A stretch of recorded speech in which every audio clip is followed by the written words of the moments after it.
Good morning guys. তো এখন রয়েছি কসবায়, আর আমাদের পুরো গাড়ি রেডি, আর ওখানে আরেকটা গাড়িও রেডি। শুভম আছে আর কৌশিক, তো সবাই রেডি হয়ে গেছি, চলো।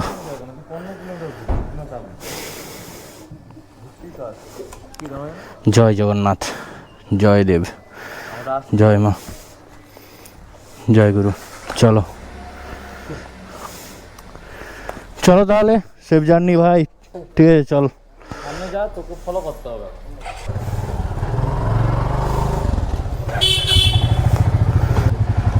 আর একদম সকালটার সূর্যটার যা একদম লেভেলে বেরিয়েছে না, যেটা খুবই গরম লাগছে, যেটা সত্যি খুবই গরম লাগছে। তার সাথে তোমাদের জানাই এখন ঘড়ি কাটায় 9টা বেজেছে, আর গাড়ি আমরা 9টার সময় ছাড়লাম। তো একটু দেরি হলো কারণ কিছু প্ল্যানের চেঞ্জেস এলো, বহু প্ল্যানের চেঞ্জেস এসেছে, বহু, মানে যেটা খুবই কষ্টকর একটা ব্যাপার। তোমাদেরকে এটা আমার জানানো উচিত। আমার মনে হলো আমাদের সাথে যেটা হয়েছে, যেটা ঘটলো, সেটা খুবই খারাপ একটা জিনিস, খুবই খারাপ লাগলো। তো আশা করি তোমরা বুঝতেও পারবে ব্যাপারটা। যাই হোক, তো চলো এখন কসবা থেকে বেরোই, তারপর তোমাদের সাথে আরও কথা বলবো। আজকে একটা বিশাল লং জার্নি আছে, তো চলো উড়ে যাই আমরা। কলকাতা থেকে বেরোনোর সময় কিছু মজা করে বেরাবো।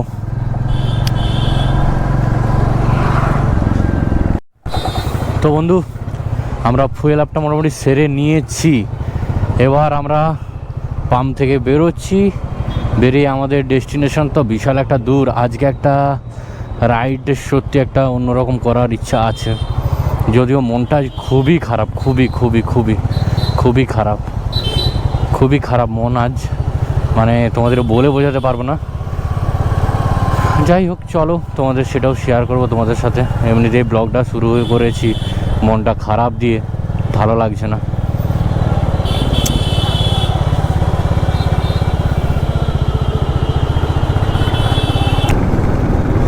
তো বন্ধু, তোমাদের বন্ধু উঠে পড়লো মা ফ্লাইওভারে। আর তোমরা নিশ্চয়ই জানো মা ফ্লাইওভারটা কত বড়, আর সেটা তোমরা লিটারালি এখন দেখতেও পাচ্ছ যে কত বড় ফ্লাইওভার আর কত লং। আর এটা সব থেকে বড় শর্টকাট ফ্লাইওভার। তো তোমাদের এটাও বলার ছিল যে না, মা ফ্লাইওভারে উঠবো, দেন এখান থেকে যাব।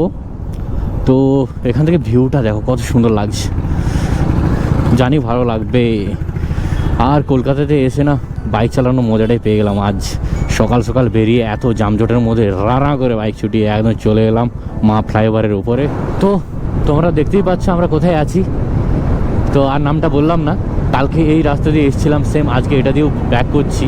তো যাচ্ছি কোথায় সেটা তো তোমরা আগেই সিরিজে বলে দিয়েছি, কিন্তু খুব স্যাড নিউজ তোমাদেরকে দেওয়ার অপেক্ষায় আছি, আর তোমরা অপেক্ষায় আছো। তো তার সাথে আগে বলি, চলো কলকাতার টাটা। আর এখন ঘড়ির কাটায় 10টা 4, আমরা দাঁড়াবো কোলাঘাটে, ব্রেকফাস্টটা করবো। এখনও ব্রেকফাস্ট কিছু করা হয়নি, তো ওখানে তোমাদের সাথে দেখা হবেই, একদম ওখানেই দাঁড়াবো, মাঝে কোথাও দাঁড়াচ্ছি না।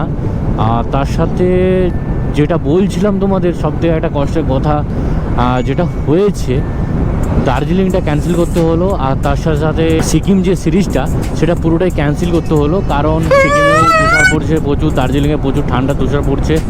আর তার সাথে সাথে শিলিগুড়িতে প্রচুর নিম্নচাপ, প্রচুর বৃষ্টি হচ্ছে 3-4 দিন ধরে। ওদের সিগন্যাল নেটওয়ার্ক কিছুই পাওয়া যাচ্ছে না, খোঁজ খবর নিলাম, তার জন্য বাধ্য হয়ে ক্যান্সেল করতে হয়েছে। আমরা যাচ্ছি আরাকু ভ্যালি। তো কলকাতা থেকে আরাকু ভ্যালির ডিস্টেন্সটা প্রায় 950 কিলোমিটারের মতো। তো আজকে ফার্স্ট কত দূর যাচ্ছি সেটা তোমাদের একটু পরেই জানাচ্ছি। মোটামুটি আরাকু ভ্যালি যাচ্ছি, এটা কনফার্ম। তো আরাকু ভ্যালির পুরো সিরিজ আসবে আমাদের এটাতে, যে আমরা কি করলাম, কোথায় গেলাম, পুরোটাতে পুরো সিরিজ আসবে। কোথায় খেলাম, কি করলাম, কোথায় স্টে করলাম, খুব সুন্দর সুন্দর জায়গা তোমাদেরকে দেখাবো। ওখানে আরও ভালো ভিউ আছে, তোমরা লিটারেলি ওখানে যারা গিয়েছো বা যাওনি তারাও দেখবে, তোমাদের আশা করি ভালো লাগবে। ওখানে পাহাড় থেকে শুরু করে সমুদ্রেরও ফিলিংসটা তোমরা পেয়ে যাচ্ছ একই সাথে। রাইডটা প্রায় তোমরা ধরতে পারো 600 কিলোমিটার মতো রাইড আছে। তো 600 কিলোমিটার রাইড করব আমরা, করে আমাদের হোটেল বুকিং হয়ে গেছে, সব কিছু করে বেরিয়েছি। তো আশা করি তোমাদের ব্লগটা ভালো লাগবে। তো চলো বন্ধু, আমাদের সাথে জুড়ে থাকো, ব্লগটা দেখো। আর যারা নতুন আছো প্লিজ সাবস্ক্রাইব করবে। আর আমার বন্ধুরা আছো আমার সাথে জুড়ে আছো, তারা প্লিজ ভিডিওগুলো সব সময় দেখতে থাকো। আমি চাইবো তোমরা এই চ্যানেলটাকে, তোমাদের এই চ্যানেলটাকে আর তোমাদের এই ট্রিপের চ্যানেলটাকে একটু তুলে ধরো আর বাড়িয়ে তোলো, যাতে আরও ভালো ভালো ব্লগ, আরও ভালো ভালো ভিডিও মানে নিয়ে আসতে পারি আমি। তোমরাও আমার সাথে মজা করো, এনজয় করো। তো চলো বন্ধু, এগিয়ে চলি।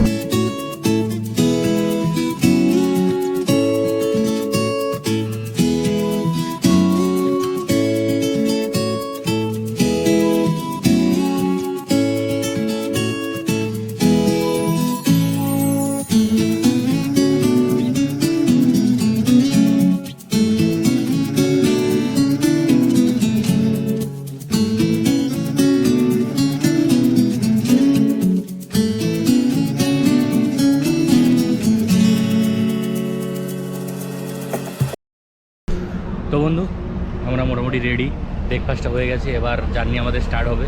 জার্নি পুরীর দিকে যাচ্ছি। পুরীতে স্টে করবো কি ওখান থেকে আরও বেশি যাব সেটা দেখছি। ধরে রেখেছি 600 কিলোমিটারের মতো রাইড করবো। তারপর যদি কম বেশি হয় সেটা তো আমি তোমাদের ব্লগে জানিয়ে দেবো। তো চলো এখন একদম মোটো ব্লগিং সেটআপে দেখা হচ্ছে। তো বন্ধু, কোলার থেকে বাইকটা জাস্ট ছেড়ে দিলাম। এবার ডেস্টিনেশন পুরো পাকা, কারণ আমরা দেরি করে বেরিয়েছি। সেরকম হলে ভেবেছি গোপালপুরের আগে কোথাও স্টে করে যাব, সেটাও তোমরা ব্লগেই জানতে পেরে যাবে। যদিও 600 কিলোমিটার টার্গেট আছে, চলো অ্যাচিভ করার তো চেষ্টা করবোই।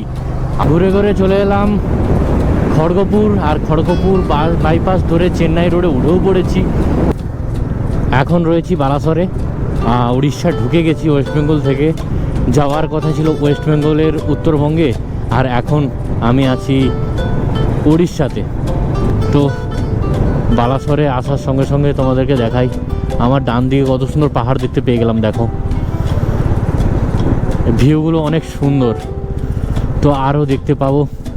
তো বন্ধু, এরই সাথে সাথে তোমাদেরকে আরেকটা কথা জানিয়ে রাখি।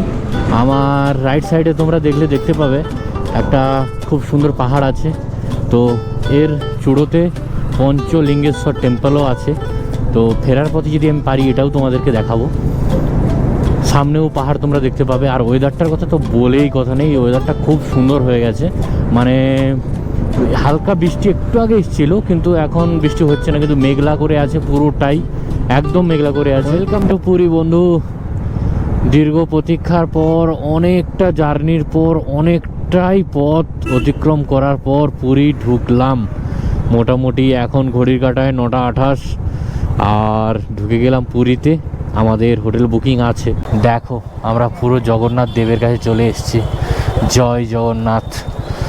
একদম ঢোকার সাথে সাথে মনটা যেন রিলিফ হয়ে গেল, সব কষ্টটাও যেন হালকা হয়ে গেল মনে হচ্ছে। সত্যি সেরা না?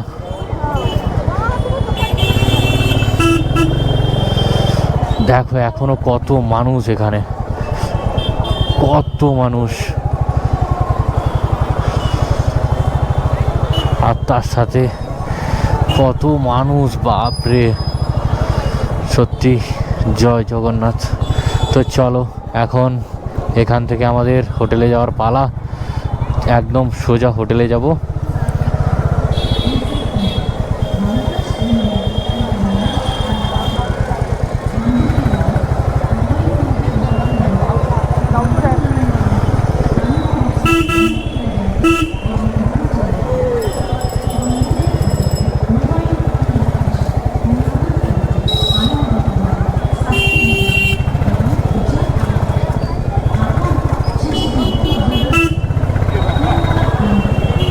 তো বন্ধু, এরই সাথে সাথে আমরা চলেও এলাম পুরী সি বিচ।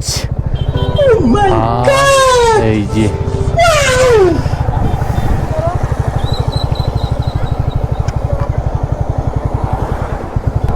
এটা হচ্ছে বিচ রোড, আর আমরা বিচ রোড দিয়ে যাচ্ছি।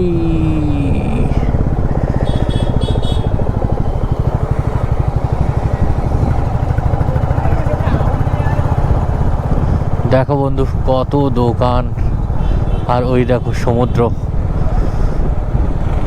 যদিও রাত্রি হয়ে গেছে, এখন দেখতে পাবে না ঠিক মতো। যাই হোক, কালকে সকালে তোমাদেরকে সব দেখাবো। এখন চলো আমরা হোটেলের দিকে যাই।